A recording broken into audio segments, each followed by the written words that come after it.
आज मैं एक बहुत इम्पोर्टेंट टॉपिक पर बात करना चाहता हूँ।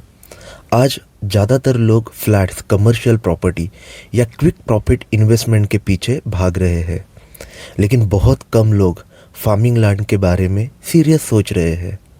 आने वाले 2-3 सालों में फूड, वाटर और लैंड की वैल्यू और भी ज़्यादा बढ़ने वाली है। फूड प्राइजेस हर साल बढ़ रहे हैं। इन्फ्लेशन कंट्रोल करना मुश्किल हो रहा है।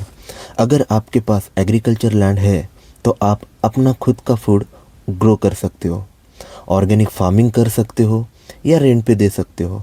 एग्रीकल्चर लैंड सिर्फ इन्वेस्टमेंट ही नहीं, सर्वाइवल सिक्योरिटी है।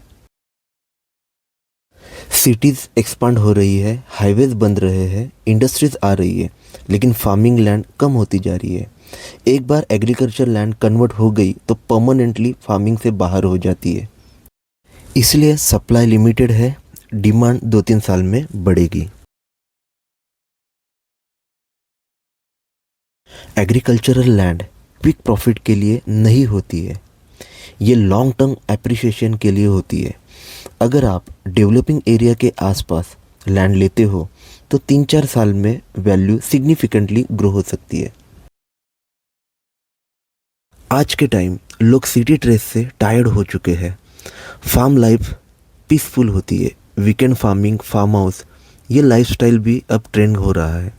अब सबसे इम्पोर्टेंट बात, एग्रीकल्चर लैंड कैसे खरीदे सेफली और लीगली।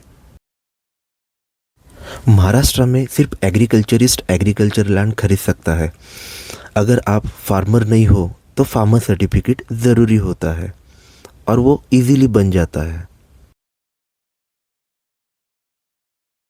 7/12 एक्सट्रैक्ट चेक करो, ओनर नेम वेरीफाई करो, एरिया कंफर्म करो, लोन या बैंक चार्ज है क्या चेक करो, और सबसे बड़ी बात, हम जैसे लैंड कंसल्टेंट से हेल्प लो।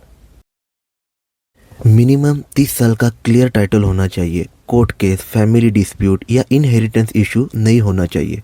प्रॉपर लीगल वेरिफिकेशन बहुत इंपॉर्टेंट होता है। सिर्फ डॉक्यूमेंट्स ही नहीं, फिजिकल इंस्पेक्शन भी ज़रूरी है। रोड एक्सेस है, पानी का सोर्स है, चेक करना बहुत ज़रूरी है। Agreement to sell properly draft करो, म्यूटेशन एंट्री अपडेट करना मत भूलो। कभी भी इमोशनल या हरी में लैंड मत खरीदो। एग्रीकल्चर लैंड फ्यूचर जनरेशन के लिए सिक्योरिटी होती है।